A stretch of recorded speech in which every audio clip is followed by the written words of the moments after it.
girls with their nails done now. तो कैसी है मेरी यूट्यूब के चैनल से मैं आज शुगर फिजिक्स में ब्लॉग लेके सो जैसा टाइटल और थंबनेल लेके आज समझ ही होंगे कि आज क्या होने वाला है। तो आज के ब्लॉग में हम लोग करने वाले हैं GT 650 का रिव्यू, वो भी किसके साथ, निक जिग सर के साथ। सो मैं आपको उनसे मिलाता हूँ फटाफट से, वो अभी आ रहे हैं, मैं उनके घर के पास आ चुका हूँ, उनसे मिलाते हैं और आगे की बातचीत करते हैं।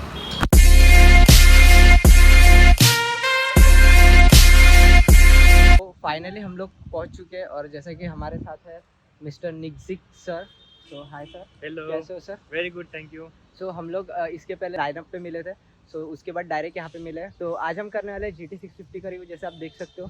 सो सर इनके ओनर है, जैसा कि आप अगर इनके व्लॉग देखते होंगे तो आपको पता होगा, अगर नहीं देखते होंगे तो डिस्क्रिप्शन में आपको लिंक दे दूंगा चैनल की, सो विजिट कर लीजिए। बहुत एक से एक आपको व्लॉग मिलेंगे, हर एक डिटेल रिव्यू कार्स के रिलेटेड। और आपके पास हाँ, पेंट प्रोटेक्शन, हाँ। फिल्म रिलेटेड वीडियोस भी हम करते हैं। तो कार्स एंड बाइक्स में जिनको स्क्रैच प्रोटेक्शन चाहिए होता है तो उसके लिए ऑल्सो वी हेल्प। तो वो मेरे चैनल में दिख जाएगा, लोग जब जाएंगे तो ऐसे रिसेंट में ही वीडियोस दिख जाएंगे उसके PPF के। सो फटाफट से स्टार्ट करते हैं और आगे की बातचीत करते हैं। तो ये जो गाड़ी है ये है रॉयल एनफील्ड कॉन्टिनेंटल GT 650। ये 650 ट्विन जो दो गाड़ियां हैं, इंटरसेप्टर 650 और GT 650, दो गाड़ियां हैं रॉयल एनफील्ड के पास आज की तारीख में। इंटरसेप्टर ज़्यादा सेल होती है, ये भी बुकिंग बहुत है इसकी, लेकिन ये बहुत वेटिंग के साथ आती है, 4-5 महीना वेटिंग वगैरह होता है। और मैंने ये जो गाड़ी परचेस की, आप मेरा एक्सपीरियंस जानना चाहते हो और कितना टाइम हो गया मुझे, वो पूछ रहा हूँ। तो जनवरी 2022 में, मिड जनवरी में, इनफैक्ट 15 जनवरी के आसपास, मैं the wild one super bike group के साथ में गया हुआ था एक राइड पर। तब इंटरसेप्टर में मैं पिलियन बनकर के गया था, पीछे वाली सीट पर बैठ करके। I was so impressed with 650 twin as well as the group, the wild one group, की मुझे अर्जेंट में एक सुपर बाइक चाहिए थी। एंड बहुत सारी बाइक्स को सॉर्ट आउट करने के बाद में मेरे बजट प्लस मेरी रिक्वायरमेंट्स को परफेक्टली फुलफिल करने वाली बाइक मुझे मिली, क्योंकि ये स्पोर्टी पोस्चर भी देती थी, अग्रेसिव राइडिंग, अच्छी हैंडलिंग इसकी है, और ये रॉ बाइक है। मतलब अगर मैं नया नया सुपर बाइक राइडर हूँ तो ये मेरी स्किल्स इतनी अच्छी डेवलप करेगी कि इसको मैं चलाना सीख गया तो मैं कोई सी भी बाइक चलाने के लिए प्रिपेयर हो सकता हूँ। Because this actually requires my effort. Physical effort लगते हैं इसमें, मेंटल एफर्ट तो लगते ही हैं, बट ज़्यादातर फिजिकल एफर्ट लगता है। फॉर एग्जांपल, अगर हाई स्पीड के लिए अपन ने बाइक परचेस की है, 650 सीसी है, 47 PS है, 50+ Nm का टॉर्क है, बहुत पावर है गाड़ी के अंदर, बहुत बड़ा इंजन है, हीटिंग भी होता है, तो वो सब कुछ संभालने के लिए हमें मेंटली प्रिपेयर होना पड़ता है। और हाँ, फिजिकली अपने एफर्ट लगाने पड़ते हैं। जितनी ज्यादा स्पीड में इस गाड़ी को ले जाता हूँ उतना मुझे इसके हैंडल पर प्रेशर देना पड़ता है, तब जाकर के स्टेबिलिटी बढ़िया मिलती है। तो मैंने इसको 170 तक ड्राइव किया, बहुत ज्यादा मजा आया। मैं कभी कभी सिटी में कम्यूटिंग जैसा भी इसको यूज करता हूँ, जिम वगैरह जाने के लिए, तो काफी इंप्रेसिव लगता है। भीड़ में लोग नोटिस करते हैं, 2 साइलेंसर है उसमें, आवाज डिसेंट आती है, तो भी लोग नोटिस करते हैं कि यार गाड़ी है, कुछ तो भी आई है अपने बाजू में। दूसरा, कैफे रेसर का लुक है। आप साइड वाइज देखोगे यहाँ से तो आपको पता चलेगा जो इसका बॉडी है, जिसको इसका स्टाइलिंग है, ये एक्चुअली टाइमलेस डिजाइन है। कितना भी पुराना हो जाए, ये एक्चुअली गाड़ी हमेशा सेम लगती है और लोगों को इंप्रेस करती है। हेड टर्नर लुक है इसका, कैफे रेसर लुक मुझे सबसे ज्यादा पसंद आता है इसका। और जो स्टाइलिंग है ओवरऑल बहुत अच्छी लगती है। जो राइडिंग पोस्चर है, ये हमें टूरिंग के लिए बहुत ज्यादा कंफर्टेबल नहीं होगा, लोगों को ऐसा लगता है, बट मुझे ना नेकेड स्पोर्ट्स बाइक में ऐसी चलाने की आदत थी, तो अल्टीमेटली ऐसे भी चलाता हूँ तो मुझे इसमें अनकंफर्टेबल नहीं लगता। I am enjoying riding this. Riding experience अच्छा रहा, चलाने में मजा आ रहा है। कॉस्ट ऑफ ओनरशिप बहुत ज्यादा नहीं है। बीच में फ्यूल पंप रिलेटेड प्रॉब्लम आया था, तो 1-1.5 हफ्ते के लिए गाड़ी मुझे छोड़नी पड़ी थी सर्विस सेंटर में। उसके अलावा कोई प्रॉब्लम ऐसा हुई नहीं है। और हेडलाइट रिलेटेड मैं बोल सकता हूँ, आप एक्सपीरियंस पूछ रहे हो तो, कि रात में चलते हैं हेडलाइट ऐसे बहुत ज्यादा बुरे नहीं लगते, बट हाँ, हाई बीम जो है वो बहुत दूर नहीं जाता, थोड़ा और दूर जाने वाला मिल जाता तो ज्यादा अच्छा रहता। सर ज्यादातर लोगों की यही प्रॉब्लम है कि जो ये हेडलाइट है वो बहुत ओल्ड भी दिखता है, जो गाड़ी के लुक के हिसाब से ओल्ड भी दिखता है, और उसमें ज्यादा पावर भी नहीं है। तो आपको डिसएडवांटेज क्या लगा सर उसमें? मैं हेडलाइट के लुक के बारे में तो ये बोलूंगा कि देखो, क्लासिक लुक आना जरूरी है गाड़ी में, विंटेज टाइप की स्टाइलिंग होना जरूरी है, तभी वो कैफे रेसर प्रॉपर लगेगी। ज्यादा से ज्यादा हम ये बोल सकते हैं कि इसमें LED टर्निंग इंडिकेटर वगैरह होता है तो अच्छा होता है, बट स्टाइलिंग सेम होनी चाहिए। हेडलाइट जो है वहाँ पर गोल वाला हेडलाइट से प्रॉब्लम मुझे नहीं है, मुझे लुक पसंद है। मेरा पूछा इसलिए बता रहा हूँ। बाकी जो लोग बोल रहे हैं कि इनको थोड़ा सा आउटडेटेड लगता है, ठीक है, उनकी अपनी अपनी सोच है। मुझे लगता है इसमें बल्ब बदले जा सकते हैं या फिर पूरी हेडलाइट यूनिट बदली जा सकती है, बट वो गोल ही होना चाहिए, तभी वो खूबसूरत लगेगा। और गोल के साथ में अपने को इसमें LED बल्ब मिल जाए अच्छी हाई बीम वाले, तो बहुत अच्छा रहेगा। क्योंकि जो अपन रात में चलते हैं ना, पिच डार्कनेस होती है जिस हाईवे में, वहां पर और ज्यादा रोशनी मिलना बहुत ज्यादा जरूरी है। क्योंकि गाड़ी की स्पीड अगर ज्यादा रखनी है तो we need to see far away also. जितना ज्यादा दूर का विजन मिलेगा उतना अच्छा अपन उसको चला पाएंगे, दूर तक की भी स्पीड अपन उसके हिसाब से हैंडल कर पाएंगे। ज्यादा दूर का दिखता नहीं है ना, तो फिर डर लगता है 120 के ऊपर कि यार पता नहीं कंट्रोल होगी कि नहीं होगी। यस। वैसे ड्यूल चैनल ABS है, जब भी दिखता है थोड़ा सा पैनिक ब्रेकिंग वगैरह भी हैंडल हो जाती है गाड़ी, बट क्या है, हार्ट बीट बढ़ जाती है बेकार में। Yes. इसलिए अच्छा होगा कि अपने को दूर तक का पहले से पता चले और अपन अलर्ट होते हुए चलाएं। सेफ राइडिंग ही सबको मैं सजेस्ट करता हूँ। कोई भी अपनी कैपेसिटी से ज्यादा स्पीड में ना चलाए, और जब तक आपको रास्ता साफ दिख रहा है तभी इसको गाड़ी को तेज चलाना चाहिए। बाकी समृद्धि एक्सप्रेस हाईवे में दिन में हम लोग चलाकर आए थे, तभी भी काफी मजा आया।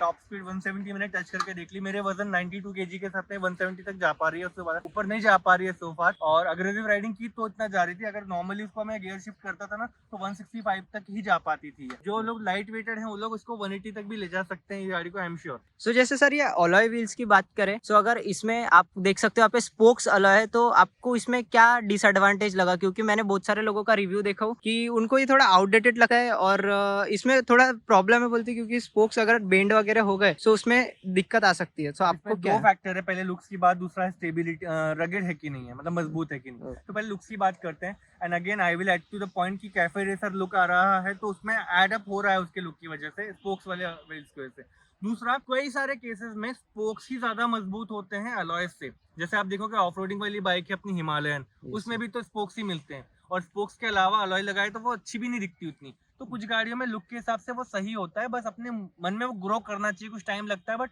एक टाइम करो अच्छा लगता है। मैं भी सोचता था यार अपन मॉडर्न डे में एक बाइक परचेस कर रहे हैं कैफे रेसर लुक वाली, तो ये अलॉयज क्यों नहीं दे रहे हैं। फिर मैंने देखा इसमें सिल्वर कलर के रिम्स दिए हुए थे उन्होंने स्पोक्स के साथ में। अभी सिल्वर कलर के रिम्स जो है वो मुझे अच्छे नहीं लग रहे थे। व्हाइट कलर की गाड़ी है, बहुत ही क्लासिक हो गई है जब से उसको मैंने ब्लैक कलर से पाउडर कोटिंग करवाई है, उसके बाद से रिम्स काफी खूबसूरत हो गए। एंड आई एम श्योर जो सिल्वर कलर के रिम्स देख करके बोल रहे होंगे अच्छे नहीं लग रहे, ब्लैक के साथ ज्यादा अच्छी लगती थी। अभी गाड़ी वॉश नहीं हुई है तो वो शाइन नहीं कर रहा है, मैट फिनिश है उसके रिम्स में। मैं फोटो दूंगा आपको एक, जब मैंने इसको नया नया पाउडर कोटिंग करवाया था, या फिर अभी वॉश करवाऊंगा तो फोटो दूंगा, वो आप दिखाना अपने व्यूअर्स को कि कैसी दिखती है गाड़ी ब्लैक कलर के पाउडर कोटेड रिम्स के साथ में। सो अभी आपको दिख रही होंगी ओके, सो आपको अभी साइड में दिख रही होगी वो फोटो। सो वो फोटो इसकी इन्हीं की है। सो ऐसा कोई डिफरेंस आता है जैसे सर ने बताया। सर और आपको फ्यूल मतलब इसके माइलेज के हिसाब से अगर बात करें तो आपको हाईवे पे कितना माइलेज दे देती है? ऐसे बहुत लोग बोलेंगे कि माइलेज असर नहीं करता, माइलेज से मैटर नहीं करता, बट हाँ, सुपर बाइकर्स की लाइफ में माइलेज एक सर्टेन लिमिट तक मैटर नहीं करता, उसके बाद करता है। किसी किसी को बहुत अच्छी लीटर क्लास बाइक में 12 का माइलेज मिलता है, किसी किसी को मिड साइज की सुपर बाइक में 15-16 का माइलेज मिलता है। मेरी वाली जो बाइक है 650 सीसी ट्विन सिलेंडर है, तो उस हिसाब से 12 से 22 तक का माइलेज मैं एक्सपेक्ट करता हूँ, और उतना ही मैं इसमें पा रहा हूँ। डिसेंट राइड करूंगा तो 25 भी निकलेगा, बट डिसेंट राइड करना होता तो मैं ये लेता ही नहीं, मुझे चाहिए परफॉर्मेंस। इसको लेके कभी भी हाईवे पे गया हो तो मैंने कभी ऐसा नहीं सोचा कि मैं इसको डिसेंटली चलाऊंगा।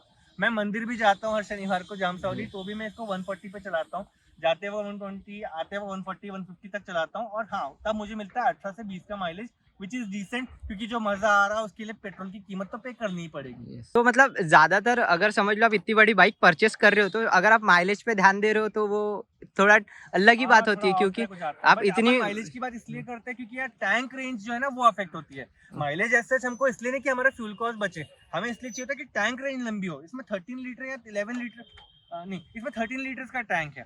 तो अब 13 लीटर के टैंक में एंड्योरेंस की बात करें तो 200 से 250 किलोमीटर में कंफर्टेबली राइड कर पाता हूँ। लेकिन जो इसका ये है ना फ्यूल पंप, ये क्या डिमांड करता है कि 2-3 लीटर से ज्यादा ही फ्यूल बचाओ, उसके बाद रिफिल कर लो। यानी मैं कम से कम 8 लीटर का फ्यूल रिफिल करता हूँ, फिर मैं एक टैंक रेंज खत्म करके आता हूँ, फिर ब्लिंकिंग चालू होते हैं बराबर मुझे रिफिल करना पड़ता है। तो 8 लीटर ही मैं गिनता हूँ, 200 किलोमीटर पर मुझे रिफिल करते रहना पड़ता है इस गाड़ी को। ओके। सो सर सबसे पहले प्राइस की बात करें तो अगर सर आपको कितने तक आई है? 3.75 या 3.8 लाख ऑन रोड पड़ी थी, बट उतने में नहीं परचेस की मैंने। इसके लिए 4 से 4.25 लाख रुपए खर्च किए। मैंने इसके साथ में एक्सटेंडेड वारंटी ली है, AMC इसमें है। मैंने वो जो होता है अपना रोड साइड रेजिस्टेंस वो भी एक्सटेंड करवा के लिया हुआ है, 5 साल का इंश्योरेंस इसमें आया हुआ है। इसके अलावा जो एक्सेसरीज परचेस की हुई है वो सब मिला करके, और जो राइडिंग गियर जिसके बिना सुपर बाइक नहीं चलानी चाहिए, जिसमें राइडिंग जैकेट है CE लेवल 2 या लेवल 3 का, और मेरे पास अब राइडिंग बूट्स भी हैं BBG की, ये नहीं है राइडिंग बूट मैं पहनता हूँ, उसके फोटो दे दूंगा, आप दिखा देना। उसके बाद में मैंने ग्लव्स भी लिए हुए हैं राइडिंग के, वो भी रॉयल एनफील्ड के हैं, और भी 2-4 चीज़ें ऐड ऑन की हुई है मैंने अपने राइडिंग गियर्स में। हेलमेट लिया हुआ है जो कि डॉट अप्रूव भी है, एक ISI मार्क वाला भी है। अभी डॉट अप्रूव चल नहीं रहा है तो ISI मार्क वाला भी हेलमेट रखा हुआ है मेरे पास में। एक क्रोम फिनिश वाला एग्जॉस्ट का हेलमेट भी है। तो ऐसे एक्सपेंसेस जो ओवरऑल मेरे बाइकिंग पे हुआ है ना, आई वुड से आज की तारीख में मैंने इस बाइक को परचेस करके यूज करने के लिए 4 लाख से 4.25 लाख रुपए खर्च किए हैं। ओके। सो सर इसमें जैसे स्पीडोमीटर की बात करें तो आपको कैसा लगा इसका speedometer? Speedometer as a classic speedometer अच्छा लगता है। जब मैं बहुत हाई स्पीड पे होता हूँ तो ध्यान लगाना पड़ता है कि अरे यार कहाँ पे है कांटा। अभी आदत हो रही है धीरे धीरे, बट मेरे को डिजिटल की आदत थी। मेरे पास इससे पहले FZ 150 है, तो डिजिटल में अगर मेरे को फिगर लिखा हुआ मिल जाता तो मुझे बहुत हेल्प मिलती, बट नहीं है तो आदत डालनी पड़ रही है। अब मुझे याद हो रहा है धीरे धीरे कि कांटे की पोजीशन कहाँ है तो 100 कहाँ है तो 120, पड़े बिना मेरे को आदत हो रही है। हो जाएगा हैंडल, पहले भी नहीं हुआ करते थे ये सब स्पीडोमीटर डिजिटल वाले, तो चल रहा था ना काम, तो हो जाएगा। But yes, I would expect ये गाड़ी जो इतने कीमत पे आ रही है 2022 जैसे कॉम्पिटिटिव ईयर में, अब इस पर डिजिटल के कुछ एड ऑन्स आने चाहिए। जब हिमालयन में उन्होंने ब्लूटूथ स्क्रीन दे दी, मिट्योर में दे रहे हैं, तो इसमें भी थोड़ा बहुत डिजिटल टचअप किया जा सकता है। इसको भी लेके लोग दूर जाते हैं। परफॉर्मेंस रिलेटेड थोड़े और इसमें फिगर्स वगैरह होते तो अच्छा रहता, गियर शिफ्ट इंडिकेशन होता तो भी अच्छा रहता, बट मैं अग्रेसिव गियर शिफ्ट करता हूँ, मुझे जरूरत नहीं है इंडिकेटर की। बट हाँ, थोड़े और एड ऑन की जरूरत है, लेकिन ये क्लासिक लुक जाना नहीं चाहिए। जो 2 डायल है ना, ये जाने नहीं चाहिए, ये ऐसे ही रहने चाहिए। इसी में विद इन दिस कहीं स्क्रीन अडेप्ट करो या छोटी स्क्रीन में कुछ दिलवा दो तो ठीक है, ये जाना नहीं चाहिए। क्लासिक लुक इसका बरकरार रहना बहुत जरूरी है, नहीं तो बिकना बंद हो जाएगा ये। आप इसके जगह और दूसरी कौन सी बाइक एक्सपेक्ट करते थे इतने प्राइस में, और आपके माइंड में जब ये आप ले रहे थे तो आपने कौन सी बाइक सोचे थे कि हाँ मैं ये ले सकता हूँ करके, या फिर लेनी चाहिए? क्वेश्चन है। एक्चुअली मैं बाइक अपग्रेड करना चाहता था। मैंने 2020 में FZ 150 V3 ली थी कि थोड़े राइडिंग स्किल्स डेवलप करूँ। काफी अच्छा राइडिंग स्किल्स में डेवलप हुआ, पर पावर की कमी लगती थी हाईवे पे, तो मुझे स्पीड वाली गाड़ी चाहिए थी, जो मुझे जल्दी ही 120 से 80 पे आना पड़ता है कभी कभी ट्रैफिक में, तो वापस से 120 पे जाने में इजी मिले। तो मैं बहुत सारी बाइक देख रहा था। मैंने Dominar 400, Duke 390, Apache RR 310, RC 390, adventure tourer 390, ऐसी बाइक्स कुछ सेलेक्ट कर रखी थी। कावासाकी निंजा 300 ट्विन सिलेंडर जो है वो भी देख रखी थी। तो कई सारी बाइक्स हैं जो मतलब प्राइस सेगमेंट में इसके आसपास गुजरती हैं। दूसरा BMW G310R या G310 GS, इनमें से भी मैं सोच रहा था, बट उसका शोरूम रायपुर में, सर्विस भी यहाँ नहीं मिलती, तो थोड़ा सा मैं स्केप्टिकल था उसको चूज करने के। बहुत सारी बाइक थी, चूजिंग फैक्टर आखिर में जाके वहां आ रहा जब मैंने super bike group the wild ones में राइड करी, एंड वहां मुझे समझ में आया कि 600 CC is a minimum requirement, क्योंकि उनके साथ में चेस करना डिफिकल्ट हो जाएगा। 140 पे तो वो क्रूज करते हैं और भागते हैं बीच में 250-300 पे, तो कैसे करूंगा फिर मैं सिंगल सिलेंडर वाली बाइक से उनको चेस? वैसे तो भी उनके पास 1000 सीसी की गाड़ी है। ट्रू, लीटर क्लास बाइक्स बहुत सारी हैं। इनलाइन 4 में वहाँ पर 600 सीसी की बाइक्स भी हैं, जैसे CBR 650R, ZX 6R, ये सब बाइक्स भी हैं, तो उनको चेस करना मुश्किल हो जाएगा। एंड हमें तो साथ में चलना है या तो थोड़े आसपास चलना है, नजर आते रहे वो इतनी स्पीड पे, उतना पीछे चले तो भी ठीक है, मेंटेन कर सके। तो आई वांटेड कि कम से कम प्राइस में बेस्ट से बेस्ट एक सुपर बाइक जैसी गाड़ी मिल जाए। 650 सीसी में इससे सस्ती कोई गाड़ी नहीं है। इसके बाद में आती है कावासाकी की Z650 RS, जो कि कैफे रूसर लुक वाली बाइक है, वो 7 लाख की आती है। और एक Ninja 650 twin cylinder sports bike आती है, वो भी 7-7.5 लाख की जाती है।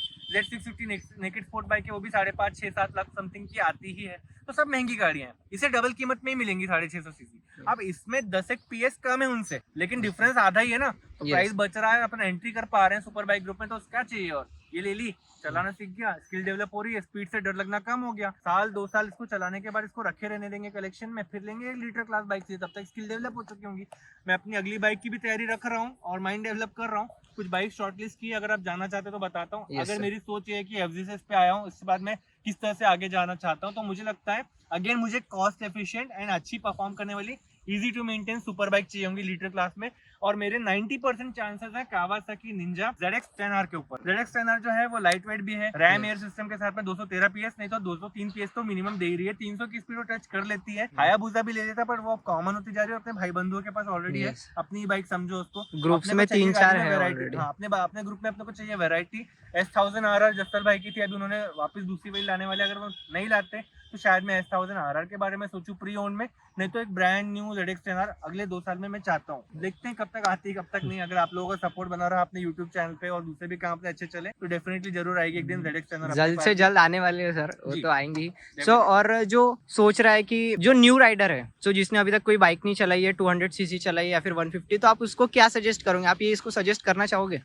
मैं राइडर को इस बेसिस पे सजेशन नहीं देना चाहता कि वो कहाँ से आया। राइडर अगर सीख भी रहा है तो इस गाड़ी पे सीख सकता है। It's all on your spirit. आप भी जानते हो तुषार भाई, आप अभी एकदम बिगिनर राइडर हो, पर आपने ZX10R में भी बैठ के देखा, ये आपका स्पिरिट है। आपने इस पे भी बैठ के देखा, आपने हायाबुसा में भी बैठ के देखा।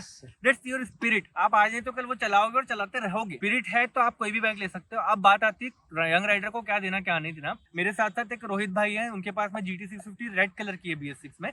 वो मेरे से ज्यादा हाइपर राइडर है, बहुत ज्यादा अच्छा भगा लेते हैं। में बहुत अच्छा हैंडल कर लेते हैं, वो एक्टिवा से आए हैं उसमें, वो मेरे से अच्छा हैंडल Okay. कर रहे हैं। कैसे कर रहे हैं? क्योंकि उसमें स्पिरिट अच्छी है, मेरे में भी राइडिंग स्पिरिट है, पर मैं कहीं ना कहीं थोड़ा सा चिंता करके चलाता हूँ यार कि कुछ हो ना जाए, कहीं गिर ना जाए। मैं नहीं चाहता किसी प्रॉब्लम में पड़ना, पर वो कॉन्फिडेंस हो चुका है क्योंकि 4 महीने पहले से चला रहा था वो। अब बात ये है कि नए राइडर को ये लेना चाहिए या नहीं। अगर आप इस बाइक आगे चल करके और बड़ी बड़ी बाइक चलाना चाहते हो, भारी बाइक चलाना चाहते हो और रियलिटी में एकदम ग्राउंड लेवल से अपने आप को एक प्रो राइडर बनाना चाहते हो, स्किल डेवलप करना चाहते हो, ये सबसे अच्छी बाइक है प्रैक्टिस करने के लिए, सीखने के लिए।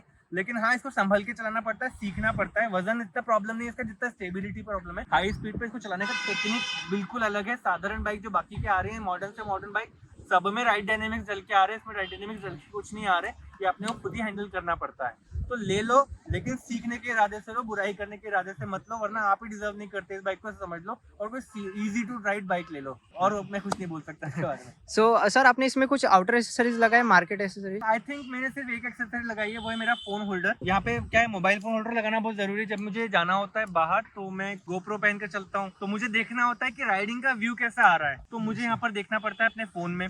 या फिर कभी फोन चार्ज भी करना होता है तो चार्जिंग भी इसमें है। दूसरा नेविगेशन चाहिए होता है अपने को, Yes, sir. तो नेविगेशन गूगल मैप में चला रहे होते हैं अपन, जब कहीं बाहर जाते हैं तो भी वो चाहिए होता है। तो उसके लिए मैंने पहले दिन ही गाड़ी की डिलीवरी लेने के बाद में इसको ये लगा लिया था, मोबाइल फोन होल्डर।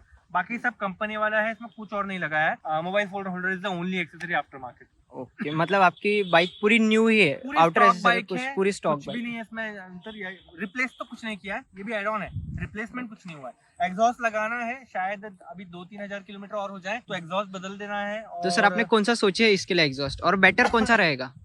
अभी लगाया नहीं तो एग्जैक्टली मेरी ओपिनियन Yes. उतनी वैल्यूएबल नहीं है। पूछ रहे हो तो बता देता हूँ। एक गुरसेवक का नाम बहुत चलता है, वो मुझे नहीं लगाना, क्योंकि जो जिसका नाम बहुत चलता है वो सबने ट्राई किया, मुझे वो नहीं लगाना।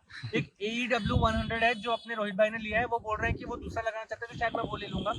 लेकिन वो उसकी साउंड मुझे बहुत पसंद है उसके पास में, अगर वो लेने का टाइम आ गया तो वो ले लूंगा। अदरवाइज देखते हैं क्या क्या और ऑप्शन है। बैरल एटॉम भी है, बैरल एग्जॉस्ट कंपनी का बैरल एटम, वो अपने वेद मोटर्स में जो रॉयल एनफील्ड इंटरसेप्टर 650 रखी उन्होंने उसमें लगाया, अच्छा साउंड कर रहा है। But AEW 100 is slightly better, I think वो ज्यादा बेजी लगता है। तो अगर स्टैंडर्ड मेंटेन करना है, क्लास मेंटेन करना है इस बाइक को लेके, तो AEW 100 so far I like. So sir इसका एग्जॉस्ट साउंड अगर सुना है तो? हाँ, आप यहाँ पर पीछे आओ, मैं Yes. आपको बताता हूँ। इसमें एग्जॉस्ट में साउंड अच्छा नहीं आता बहुत, मतलब लाउडनेस कम करने पे फोकस देंगे, बट ठीक है, डिसेंट आवाज आ जाएगा। स्टॉक एग्जॉस्ट है जी, मैंने चालू किया, आइडल पे साउंड है। Yes, sir. ये विदाउट थ्रॉटल आपको इतना साउंड मिल रहा है। इफ अगर और एक चीज़ नोटिस कर लीजिए कि इसमें दो साइलेंसर मिलते हैं, तो 2 साइलेंसर में इतना लाउड है, मतलब अगर आप इसको सिंगल साइलेंसर करते हो सो इससे डबल साउंड आ सकता है सर, राइट? हाँ, साइलेंसर लाउडनेस कम करने वाला बना हुआ है। डीबी किलर निकाल दो दोनों के, तो आपकी साउंड और बढ़ जाएगी। ओके, मतलब इसके अंदर दोनों के अंदर डीबी किलर है और वो निकलते भी नहीं है, साइलेंसर का मफलर ही बदलना पड़ता है। अब मैं आपको साउंड सुनाता हूँ शॉर्ट वीडियो।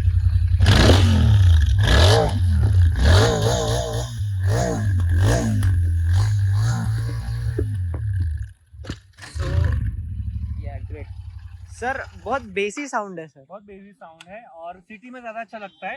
हाईवे पे आवाज की एक टाइम के बाद में कम लगने लगती है। Yes. वो अच्छी बात है सच वैसे, क्योंकि मैंने सुना है जो सुपर बाइक राइडर्स हैं उनका हेलमेट अगर एयर ड्रैग को कम करने वाला और विंड नॉइस को कम करने वाला नहीं है, तो उनको खुद की ही गाड़ी का एग्जॉस्ट की आवाज Yes, sir. बर्दाश्त नहीं होती। हाँ. तो ऑन दैट सेंस मुझे तो ये वाला जो है परेशान नहीं कर रहा उतना, बट मेरे हेलमेट वैसे भी थोड़ा सा एयर प्रूफ है।